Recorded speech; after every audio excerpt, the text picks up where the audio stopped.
জীৱন যেতিয়া আমাৰ তেতিয়া সমস্যা আহিবই আৰু সমস্যা যেতিয়া আহিব সমস্যাৰ সমাধান নিশ্চয় আছে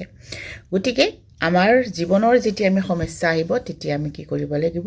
সেইখিনি সময় আমি নিজে সমস্যাখিনি সমাধান কৰিবলৈ চেষ্টা কৰিব লাগে কিন্তু এনেকুৱা নহয় আমি তাৰ মাজৰে কি কৰোঁ আমাৰ যেতিয়া দুখ হয় আমাৰ যেতিয়া সমস্যা হয় তেতিয়া আমি আমাৰ দুখ সমস্যা যিমান যি আছে বেলেগৰ আগত ব্যক্ত কৰি আমি কান্দি কাটি বহি থাকোঁ সেইটো আমাৰ কষ্টখিনিৰ পৰা পৰিত্ৰাণ পোৱাৰ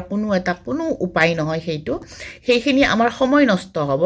আৰু সকলোতকৈ ডাঙৰ কথাটো হ'ল কি আমাৰ সেই সমস্যাবোৰৰ লগত আমি যুঁজিব লাগিব কিন্তু একো স্থায়ী নহয় যদি সমস্যা আছে সমস্যাৰ লগত এটা ৱাৰ্ড আছে সমাধান সমস্যা যদি হৈছে সমাধান হৈছে একোৱে পাৰ্মানেণ্ট নহয় একো স্থায়ী নহয় পৃথিৱীখনত না সম্পৰ্ক স্থায়ী না কিবা বস্তু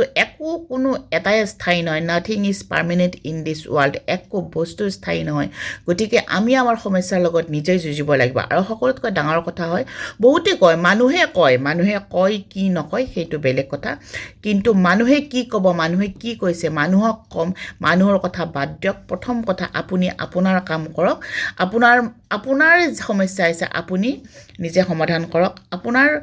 প্ৰব্লেম হৈছে আপুনি নিজে কষ্টখিনি নিজেই দিলৰ ভিতৰত ৰাখাটোৱে বেটাৰ বুলি কওঁ বহুতো দেখিছোঁ যে মানুহক আছে কিছুমান ভাল মানুহ আছে ভাল বন্ধু আছে ভাল ৰিলেশ্যন আছে ক'লে ভাল লাগে সেইটো বেলেগ কথা কিন্তু বহুত কম দেখা পোৱা যায় আৰু সকলোতকৈ ডাঙৰ কথা এচাম মানুহে যে কয় এনেকুৱা সমস্যা আহিছে এনেকুৱা হৈছে তেনেকুৱা হৈছে গতিকে ওপৰলৈ মানুহক চুজ কৰে যে এনেকুৱা সমস্যা সকলোকে নিদিয়ে সকলোকে সমস্যা যিসকলক সমস্যা দিয়ে জানে ওপৰৱালাৰ ট্ৰাষ্ট আছে বিশ্বাস আছে যে এইজন মানুহে এইখিনি ল'ব পাৰিব এইখিনি সমস্যাৰ সমাধান কৰিবলৈ আৰু সেইটো এটা কোৱালিটি হয় সেই কোৱালিটিটো ওপৰলৈ বুজি পাইছে গতিকে আমি প্ৰত্যেকটো কথা আমি জীৱনত যদি পজিটিভভাৱে লৈ যাওঁ আমাৰ জীৱনত কোনো অশান্তি নহয়